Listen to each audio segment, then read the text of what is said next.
Hi, hello English readers, and welcome to episode 16 of the podcast Read in English. I'm Lydie Bureau and I am an English teacher in France. I'm also the founder of Lydie's Book Club, in which I host live readings of adaptations of classics and contemporary novels of English literature.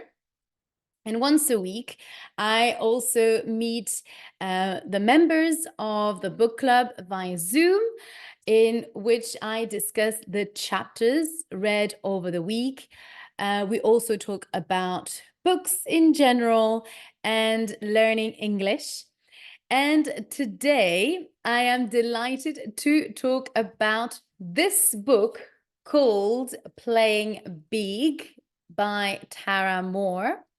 So this is why it is called Book in Review. So Tara Mohr lives in America and she is a leadership coach. She is the founder of a leadership program for women called Playing Big, and she's an expert on women's leadership and well-being. I enjoyed reading this book beyond measure. In fact, I was reading it as I was going through quite a tough time in my business journey or entrepreneurial journey, as we call it. Last September, I had quit my job, my teaching job, to be fully focused on developing this online book club. But after a few months, I realized that it wasn't really the right approach for me. So I shifted and changed my concept and offer. And I went back to teaching. And now I'm running my book club as a side business project, more like. This way, I realized that I could gradually build my community without feeling the pressure of becoming obsessed about growing it. So I feel much more at peace with it and much more free in a way since I changed my way of running this book club. Now, I am going to share some of the quotes and the golden rules I've learned in this book. So first of all, in the introduction, so page 10 here. Yeah. Here, page 10. Here is all the bookmarks that I have. So in this page, Tara Mohr gives the definition of what it is, what it actually means to be playing big. Hi, Kitty. Welcome to the live podcast today. I hope you're well and that you're ready to play big. And I'm gonna quote her now. It is not about the old school notion of playing big, more money, more prestigious title, a bigger empire or fame. It's about you living with a sense of greater freedom to express your voice and pursue your aspirations. So as I started reading the book, this really resonated with me. And it was like a big ah moment, as they say. It's really this sense of freedom that I connected with Tara Mohr, and the idea of finding a way to fulfill your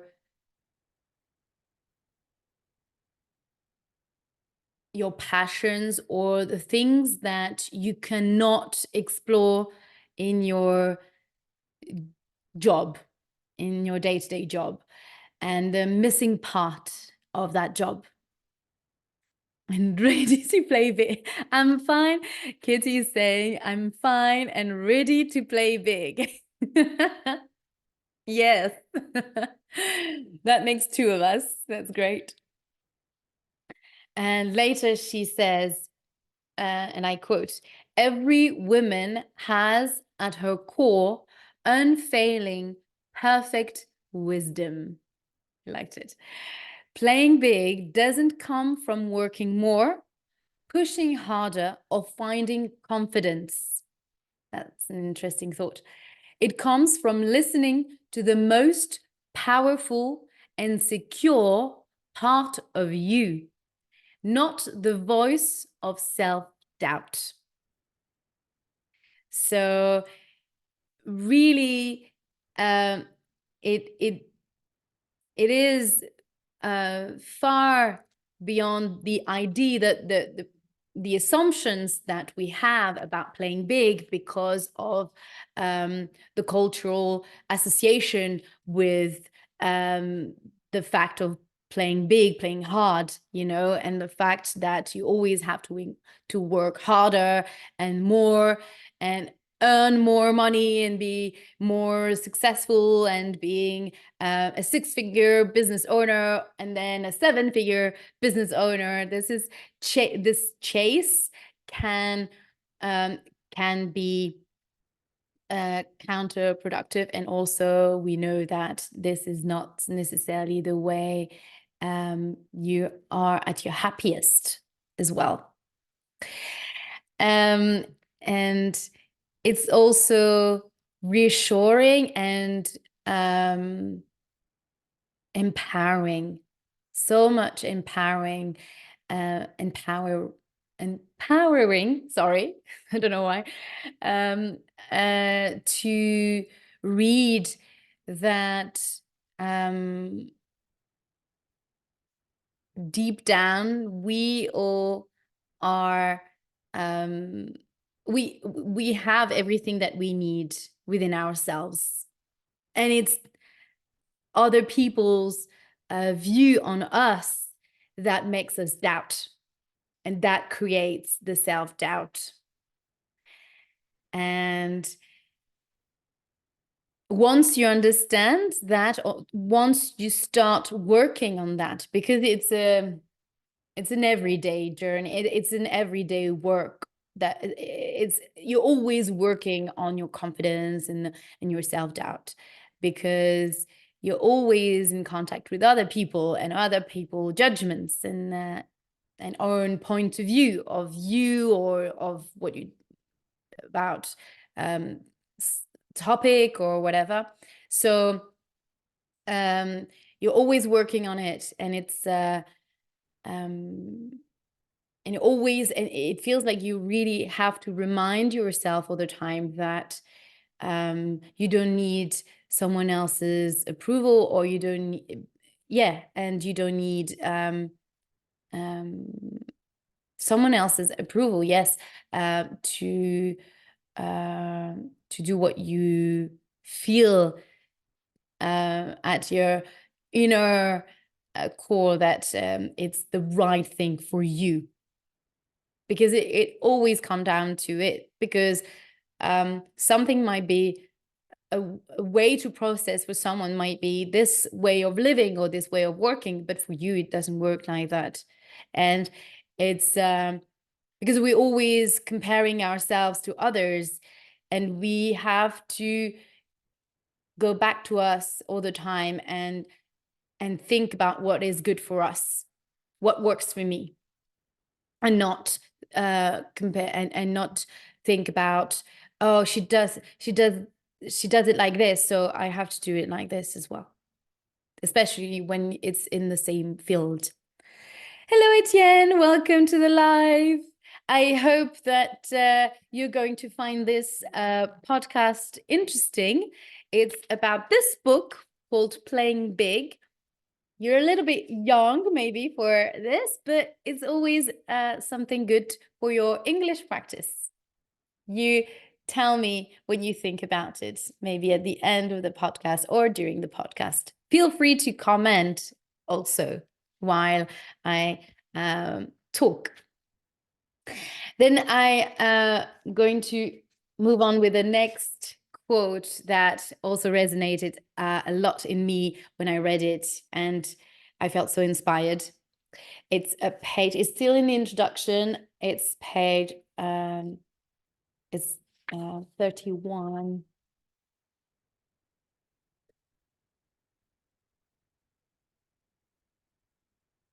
Yeah.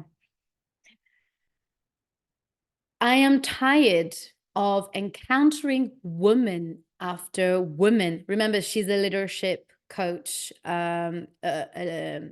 leadership women coach.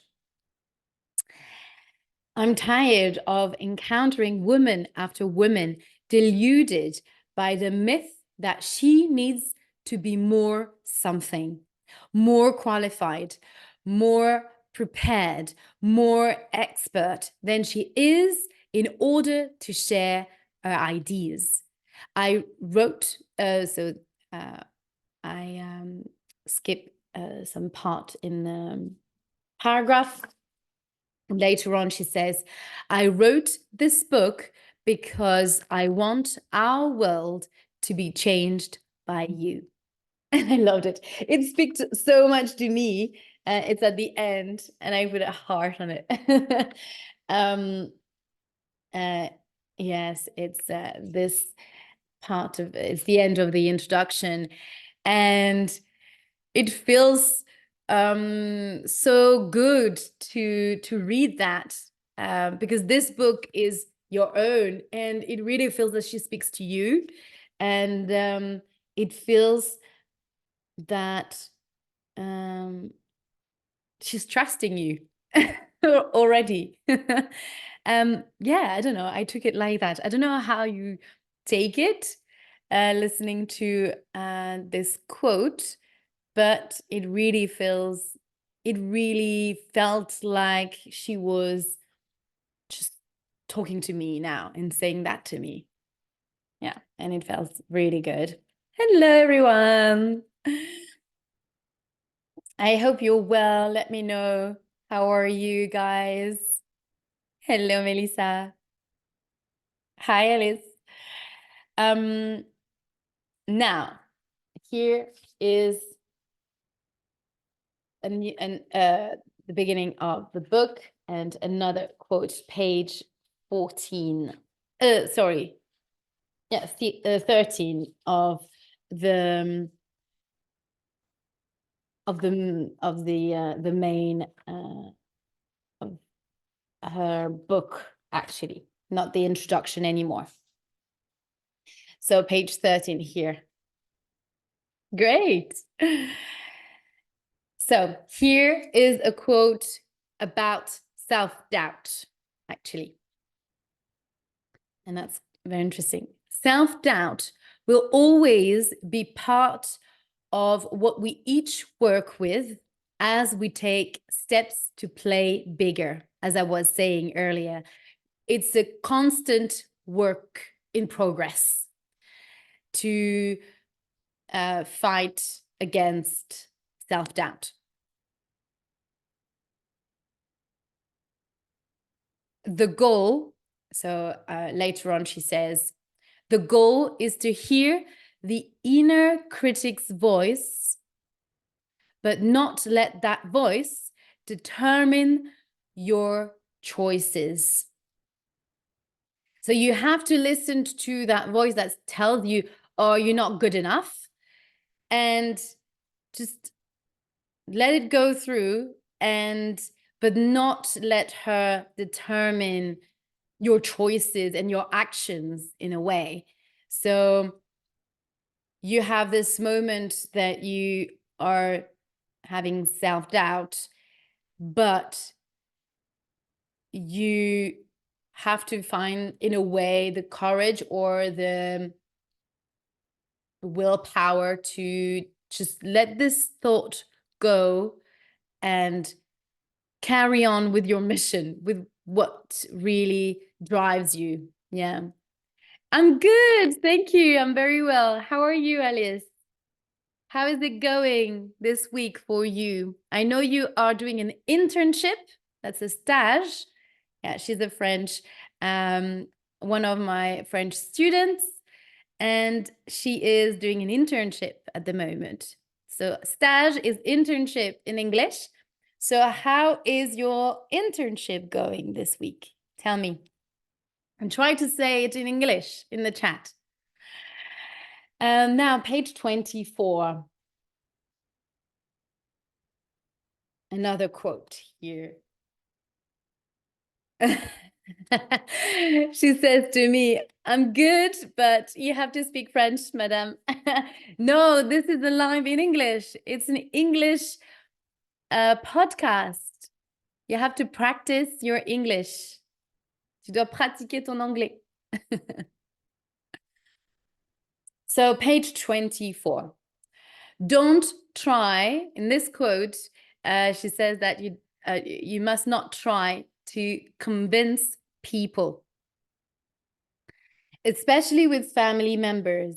You might feel tempted to go tell them about your new discovery of your inner critic and what they had to do with it.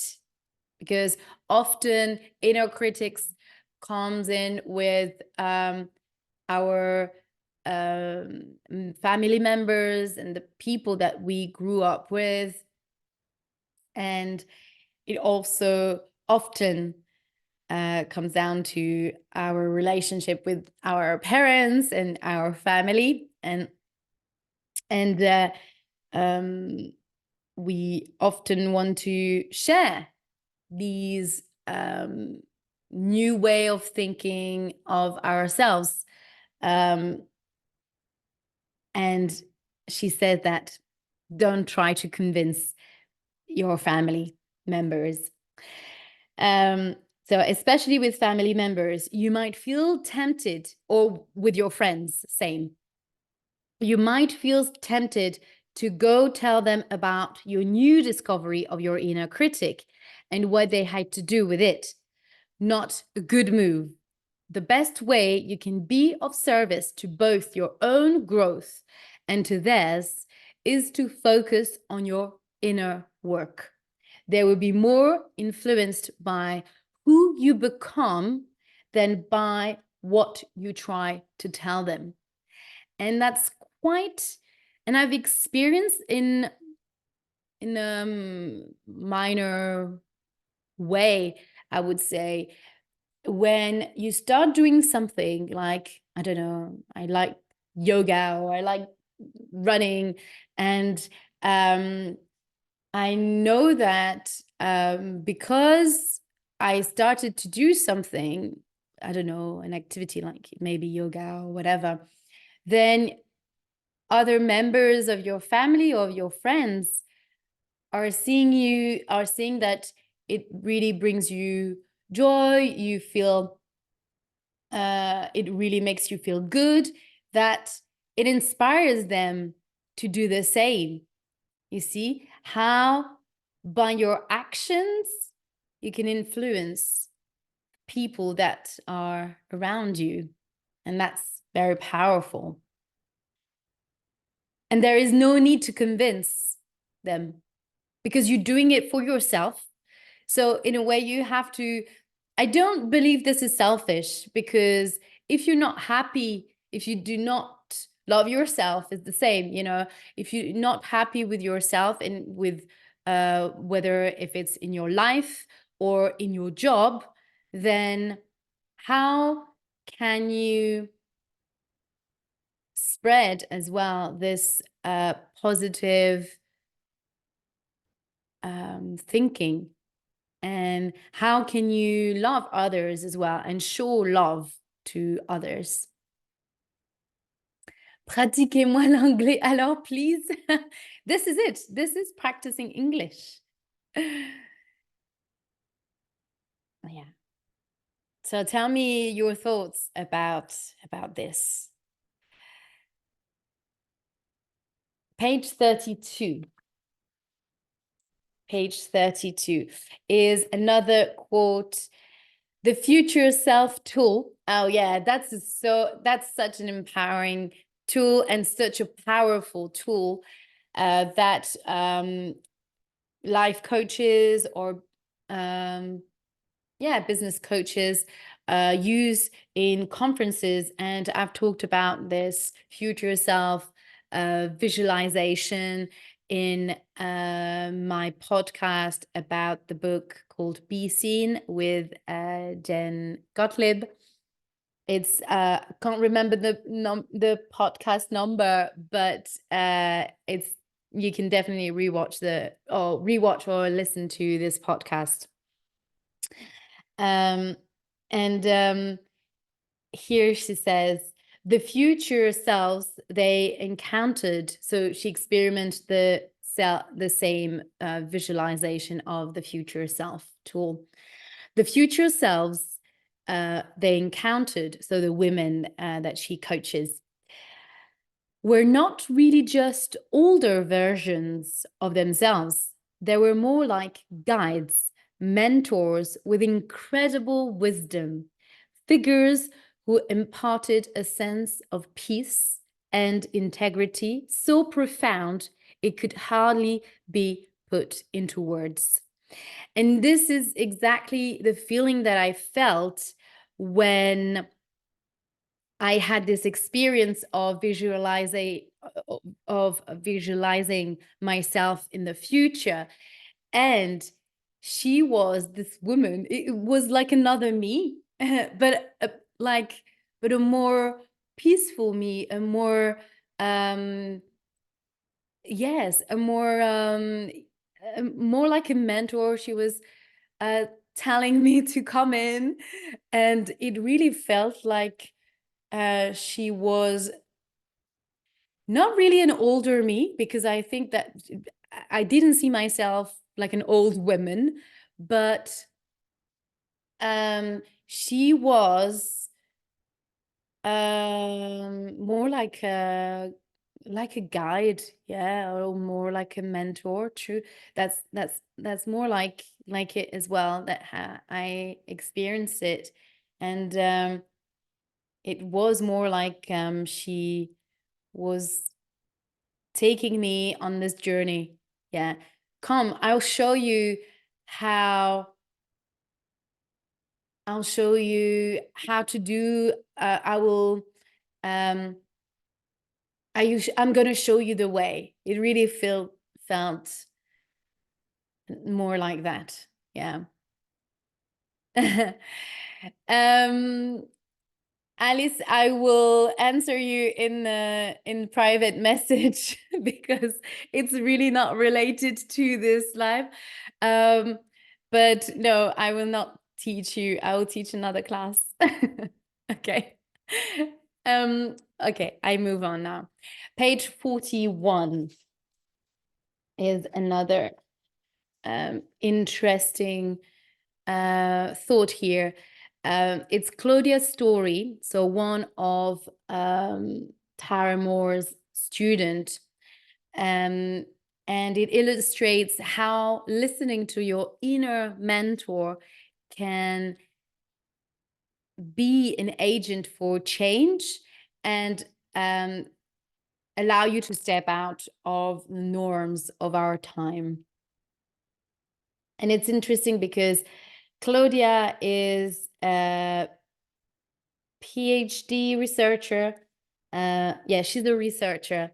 And she said, checking in with my inner mentor helped me settled my nerves. Then I decided to do what she would do. I called, she as her inner mentor, I called the other head researcher and talked with him about us mutually sharing our methods as we do the research. She was working on a research similar to, on a research project similar to another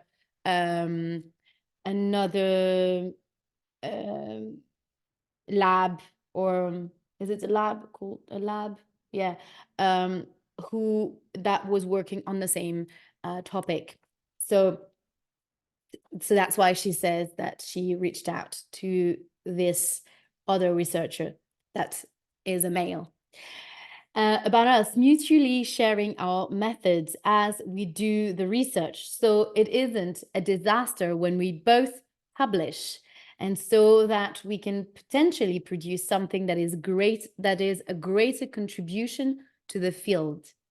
At first, he was taken aback, but after talking for a while, he seemed to trust me and my intentions. We've been moving forward with a more collaborative approach, and it's helping both our projects.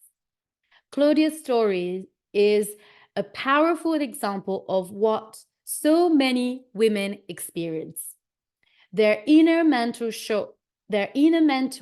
shows them how to step out of the norms of their time and place and be courageous agents and be courageous change agents, transforming their institutions and industries to be more enlightened.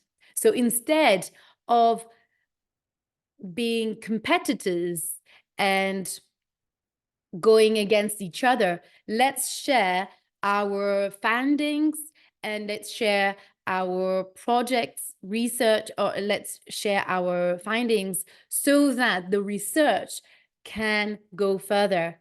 Because she explains also that it often is a waste of money and a waste of time when maybe a group of researchers have already started that I don't know, that thread of thinking and or this experiment, and instead of the other lab doing the same experiment and going to the same conclusion, then it's better to share this your research findings, so this way you don't waste time in searching the same topic, and instead go towards a different direction so that it becomes more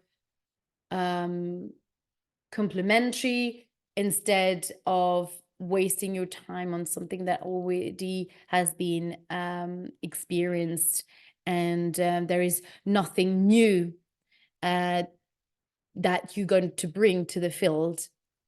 So, and that really shows how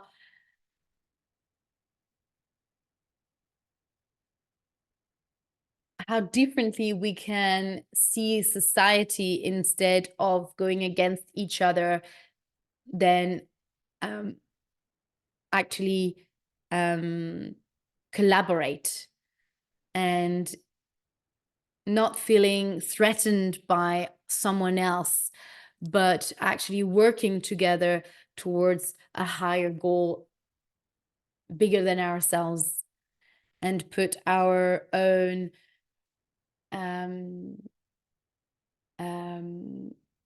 self-centered and narcissistic view of our personality. Yeah. So that was that's why I wanted to share this this quote. Page 45. Here another quote about another, yes, very interesting quote and powerful phrase, that is, you can't be what you can't see. And it's the power of representation. And it goes beyond by saying that our inner mentor actually allows us to be what we can't see. So she agrees, and she starts with this thought of you can't be what you can't see, which is in a way quite true. But we've seen throughout history that luckily people did not like, despite the fact that some people didn't see themselves in others, they managed to become someone. And she says that it's the inner mentor that gives us a specific, vibrant, compelling vision, so that we don't depend on what we can see to prescribe what we can be. So that is a very powerful way of thinking, because it means that from what has been done before, you can still that you don't necessarily have to see someone doing what you want to do to become that person. Basically, you can, yeah, and it's by listening to your inner mentor and your inner gut, I would say, because it's often what we say, that listen to your guts, that is going to show us the way, and to be able to see us becoming the person that we want to become, then we have to act and do the steps little by little. Next quote, page 83. 83.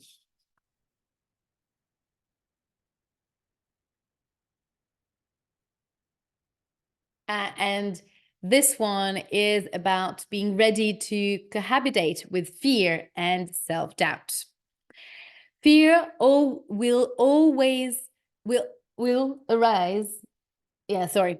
Fear will arise on the journey to playing bigger.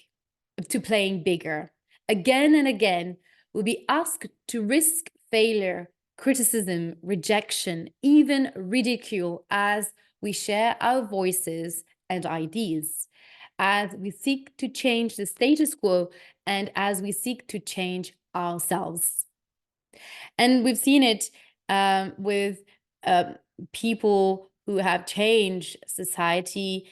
They've been laughed at, and in the end, years later, or sometimes centuries later, they are actually regarded as inventors, innovators, and icon in the end. So I'm not necessarily wants to you to become an icon or whatever, but it's this idea of people might not always follow you in your path and believe in what you're doing, because it's something new, and because you're the only one who can feel that it's something that you believe in, because people around you are not necessarily in the same field, or they don't think the same way as you do, so they don't think the same way as you do, so they don't necessarily understand. You will have people, and I think that you definitely have to surround yourself with people who believe in you, then especially in your friends circle, in your circle of friends. With your family is tricky, because you don't choose your family, and the people that are surrounding you and the members of your family. Some will understand, others won't. And you can't please everyone. This is how it is. But as long as you do the things for you, then that's all that matters, really. Page 80. Let's move on. 90, sorry, page 90. And here, our idea of taking back the authority of our own work resonated very much to me. Tara, so she is here reflecting of her own journey to find her inner mentor. Tara, if you want to write, you've got to let go of what other people will think. You've got to give up on the love me, praise me thing. You're going to have to do this in a different way than you've written in a very long time. You're going to have to write for you, for your joy, for your pleasure, for your self-expression, not for anyone else's approval.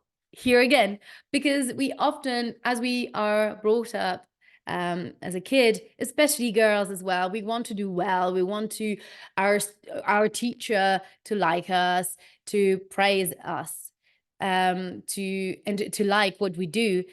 And this is not always the case. And when you have a teacher, this is where our job as teachers is so powerful and is so impacting, because one thing that especially when a student really likes a teacher, and this teacher is a very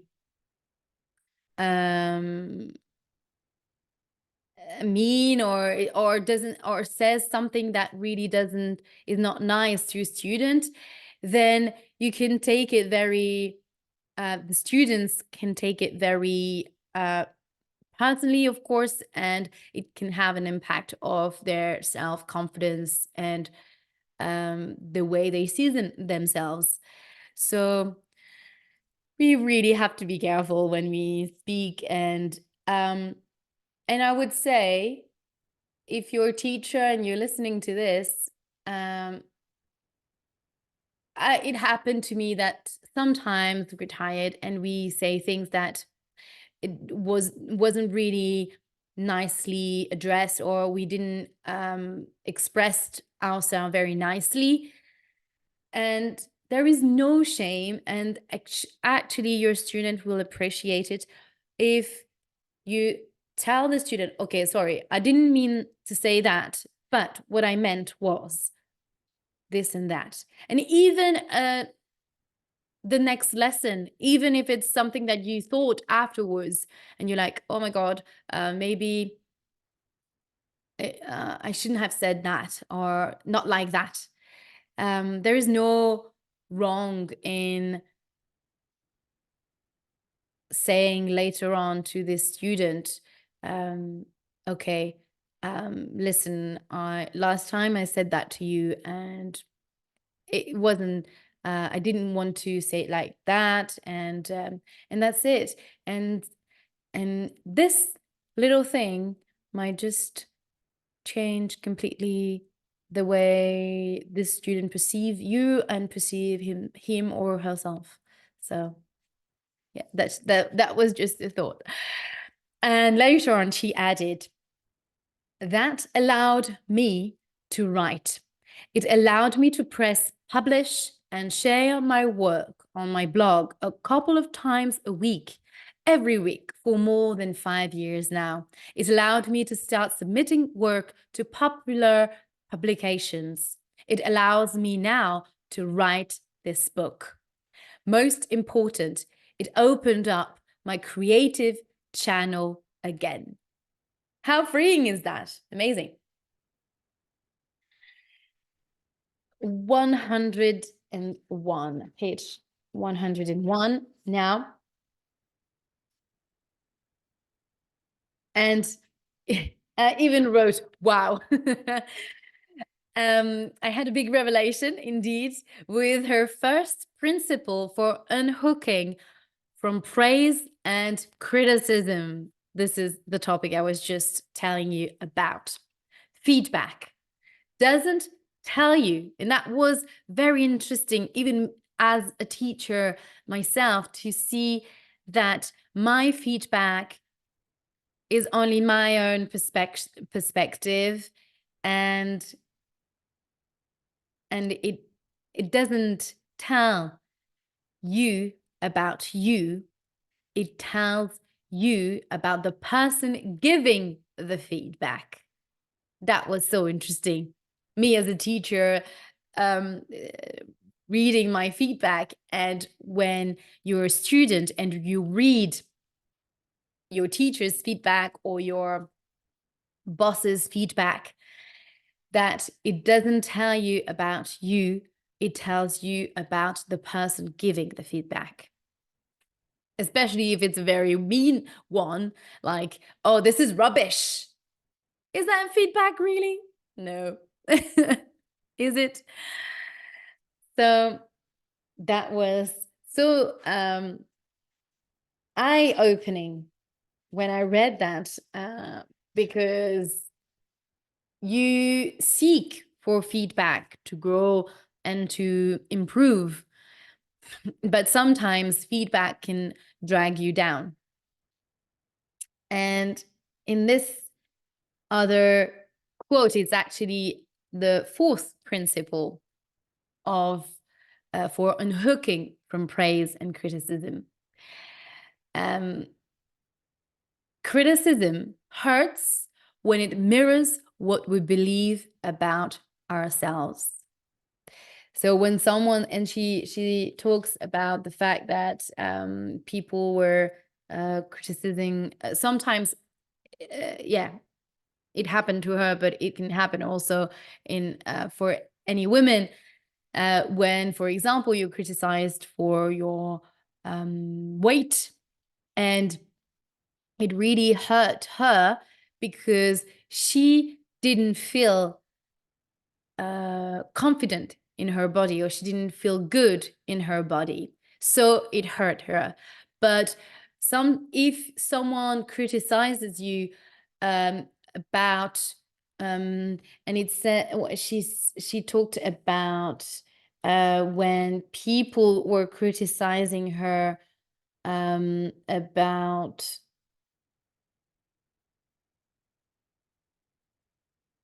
her beliefs, or I can't remember what,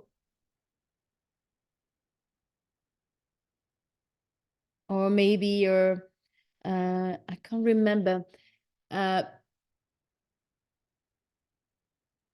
when people criticizes you on maybe not I don't know, something that really doesn't touch you, for example, I don't know, the fact that you don't know any football players or whatever, you don't really care about it because that doesn't, you knows that you're not interested in football.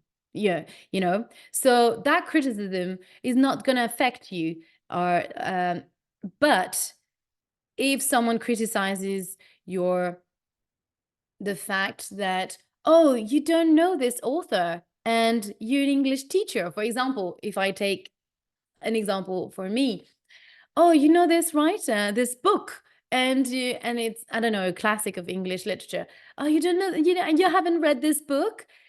And because I feel like I should know this as an English teacher, then it's going to hurt me much more than because I feel like I lack in that field. For example, I lack in this knowledge of the field. So you see that how criticism can have different layers in a way, and you can take differently criticism. Now, page 126 here. And here we've got two major concepts that I have learned in this book. And they are the idea of having to challenge authority in order to make a difference and make positive change, and the assumptions that we always need to be prepared while so many aspects of our work are made of unexpected situations. So, and I call it, yes, the shifting from good student to badass student. So that's my own way of interpreting her thoughts here, which was the concept of challenging, of adapting versus challenging. And to me, it really was this idea of shifting from being the goody-goody student, doing what you're told and follow the line, to become a badass student. And that's between pages 126 throughout 128. So here is the quote. The core ability students gain in doing that is the ability to rapidly perceive, interpret, and meet the expectations of authority figures. Yet, if we want to make a distinctive impact on our communities or organizations and make positive change, we need a different set of skills. We need to effectively challenge authority, not just adapt to it. We need to influence authority figures, not just please them. And then later on, she says, Nothing could be further from the reality of our careers, where we are constantly called on to improvise, particularly as we move into more and more senior levels. We are asked difficult, unexpected questions we don't have the answers to, and we have to find a way to respond on our feet. So it's not so much about being prepared for a job, but it's also the capacity of challenging and making yourself heard to change status quo and to change people perspectives. Page 146 to 168 here. So in this chapter, so page 456. Yeah, so it's chapter 6. And it's in this chapter, she talked about hiding strategies. And there are 3 strategies, hiding strategies to play big, yeah, that really resonated with me. And the first one is this, and what she called this before that. And let me explain. And so let me read you the quote here. This before that are the false beliefs we hold about the order in which things need to happen. I'd love to teach classes on X topic, but first I have to save up the money for a web designer because I need a website about my classes before I can teach. Or I'd love to invite so-and-so awesome senior executive at my company to lunch, but I can't do it yet because first I need to get more clarity on what I want my next career step to be, so I know how to steer the conversation. And it's always those limiting or those false excuses that we give ourselves to not start doing it. And It's something that I constantly have to fight against because and it's also this idea of perfectionism. We want things to be perfect and to be like we imagined it to be. And it ends up not being what we expected, but it doesn't matter really. And that's freeing as well, that it doesn't have to be perfect. It is how it is at the moment that you have decided to get started to do your own thing. And this is all that matters. And you figure out the way to get better later. And then there is the strategy, hiding strategy number 3, overcomplicating and endless polishing. So this is the same idea of, in a way, procrastinating. Yeah.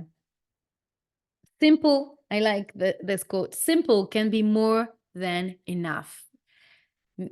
Keep it simple. Because so many brilliant women are used to overperforming in order to be seen as equally capable of their male counterparts, that can be hard for us to believe. Yes, and we often see it in whether if it's in corporate or in the public service. We often see people at powerful position and you're like, what? I would do this job much better than you. and you uh, and but the thing is, this guy, this person, and male maybe, or this person is at this a position, and you're not. That's the thing, that, well, if it is you that should be at this position, then do what you can to be in that position. And not believe whether all the bullshit that people tell you. And sometimes you really don't. It's good to listen to people's feedback or other people's opinions sometimes, but it's the same as the self-doubt thoughts. You just listen to it, you let it go, and then you do your own thing. In the end, I think that it's good to not listen to people sometimes. Just don't listen. Because otherwise we would not do anything. But sometimes it's interesting to listen to people, I would say. Take some part of the things that people said to you and carry on with your own thing. Page. And then the last hiding strategy was number 6. I need the degree. Oh my God. I hate that one. Because it felt so much like it was me. Yet, often, brilliant women seek out more education for another reason, because getting the next training or degree is within our psychological comfort zone, and leaping into playing bigger right now is not. Talented women with a dream believe that they need another degree, training, or certification because they're not enough as they are. They look to an external qualification to give them a sense of internal permission to lead and create. They assume that more education will transform their fears into easy confidence. Even though, in truth, education has never done that for them before. So that is so interesting, because we always feel like, oh, we need this certification, and this is because this is the way society tells you as well. Oh, to get this job, you need to get this degree, this diploma, or this certification.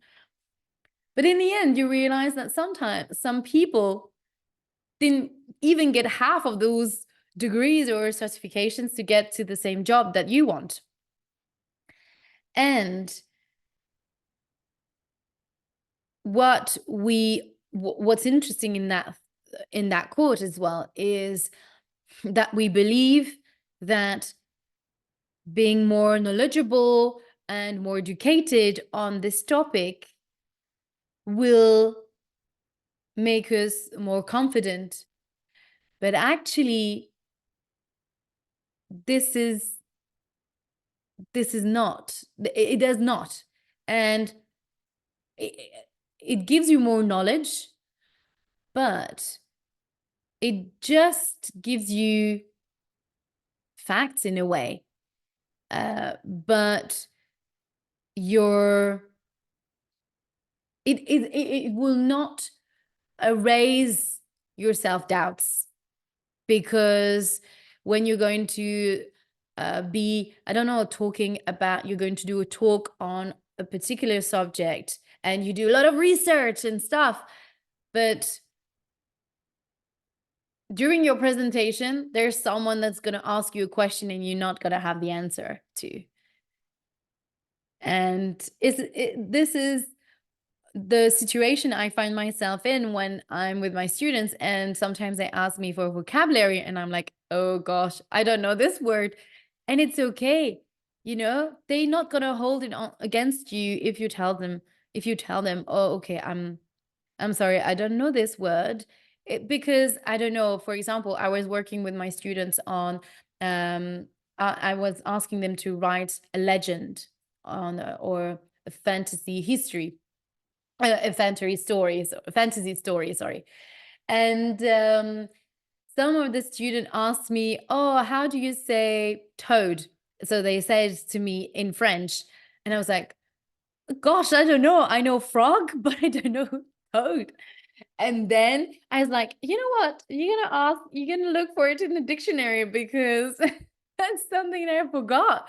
I knew that word at some point, but now I forgot, And that happens so often, because either you forget, or you just don't know. There's so many words, and so in so many different fields, that even as a native speaker, sometimes you don't know the word. When I was teaching French in the UK, there were some words that I had forgotten to say in French, because I was so much immersed in the in English, that I was forgetting my own language, my native language. So it's so interesting to see how the brain works. And sometimes I had to ask them, oh, well, look for it in the dictionary, I forgot. So it's, yeah, you have those funny situations. So it's similar to you then, when you going to do research on a certain topic and you have to do this presentation, and people is going to ask you a question and you're not going to have the answer for. And, but you can tell the person, oh, you know what? I don't know about this, but let me do some research, and next time I'll let you know. And the next time a person asks you the same question, then, you know what? I know the answer to this question. And I had this experience. Now I will know for my next class how to say toad. Anyway, so here is now the final section of the book, sorry. So it's page 250 in the at the very end of the book here. And this final reflection of the book, and is the idea of becoming one once we play big. And it's so empowering to read. So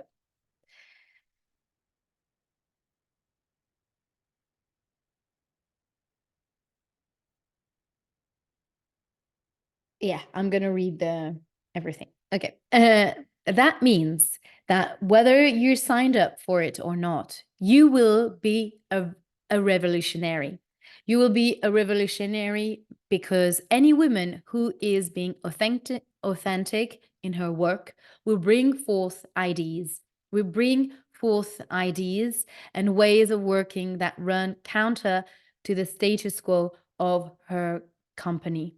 In of her company, industry, community, a status quo defined by masculine values and masculine ways of working. You don't have to intend to be a change agent. When a woman truly begins playing big, according to what that means to her, she becomes one naturally. The tools you've learned on this journey can certainly help you succeed better in traditional ways within traditional systems.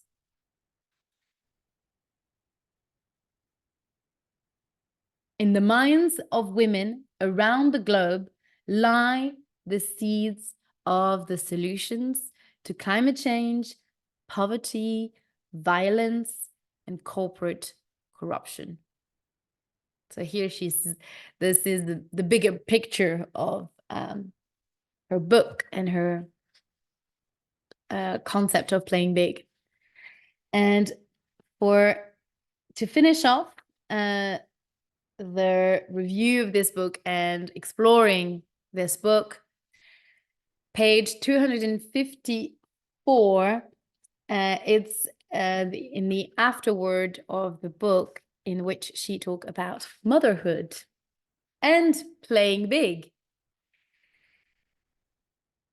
She shows her new vision for women and the true possibility to have it all. And I quite like it. So, in one sense, motherhood has not changed what playing big means to me in terms of my work in the world. On the other hand, it changed everything. My old identity is not gone, but over long nights with little sleep and days of tending to a baby's minute by minute needs, that identity is being resculpted into something new, something I have no words for yet. Motherhood has also forced me into a new kind of playing big, trusting my intuitions about when and how much to ramp work back up, giving myself permission to ask for help, and challenging my own "you're a bad mother because" inner critic voice. In a culture that has so much judgment for the choices mothers make, motherhood demands of each woman motherhood demands of each woman, if she wants to keep her sanity, that she find a way, if she wants to keep her sanity, that she find a way to hear her own voice and trust it. So that's a whole other spectrum here about motherhood and playing big. And she leaves some thoughts here and how she has been navigating through motherhood and playing big.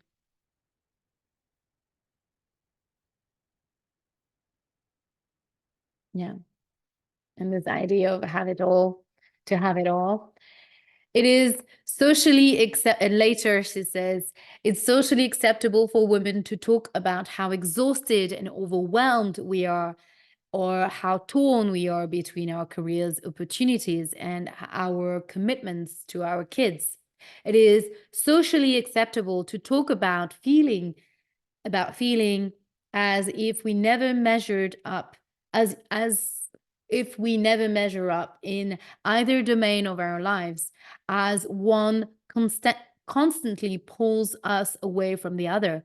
But I am not sure it's socially acceptable yet for a woman to talk about not feeling overwhelmed, to say she feels like she measures up. Standing in the conviction that one is a great mother and a thriving professional, and saying, yeah, I'm resting in the goodness of both. And it's fabulous, is still transgressive, probably because when a woman declared that kind of enoughness about herself and her life, she has so much power. That's in a whole new level of identifying motherhood and balancing motherhood and your career. And I guess it's something that kind of that can be hard to understand, but I think that she managed to find a way for her to adapt her work to her new life, raising a child, without completing without having to give up her job. And I guess this maybe talks more for women, or resonates more with women who have similar job, who can work from home or have their own business, maybe earn more freedom of choice in their career, than maybe women who don't have the same flexibility with their job. So that's another way of seeing motherhood, but it's also reassuring in a way that and not being afraid of motherhood, because personally it's something that I think about, and it also scares me that if one day I have children, then does that mean that I have to give up all the stuff that I've created? And there is a fear here in that. And will I, and all the questions that run through my head, will I have the time to do the things that I love and raise a child and all this? So it feels good to read someone talking about motherhood in a very positive way, in a way that, yes, you will find a way that works for you and that will allow you to fulfill yourself with these with having all that you want. But I guess you have to feel ready for it, I think, as well. But as I was saying, life is messy and it never goes the way you thought it will. So that's for another chapter of my life. But in the meantime now, I hope that you enjoyed getting to know Tara more and her amazing wisdom, amazing words of wisdom for reading. Ah, thank you. Kitty is saying that the book is very inspiring. Thank you for the reading. I'm very happy that you enjoyed this podcast and you find it inspiring. So before I leave you, I just want to remind you that if you want to be part of the book club, to improve and practice your English through reading, you can simply subscribe via the link in the description. This was the reading of a book written for native speakers, but in the book club, I read live adaptations of contemporary novels or classics of English literature. So if you're an English learner, then if you're learning English at the moment and you want to find a new way to improve your English and practice your English, then you can do so with joining the book club. So I see you tomorrow for our last live podcast episode of the month. And I wish you a beautiful end of the day. Bye.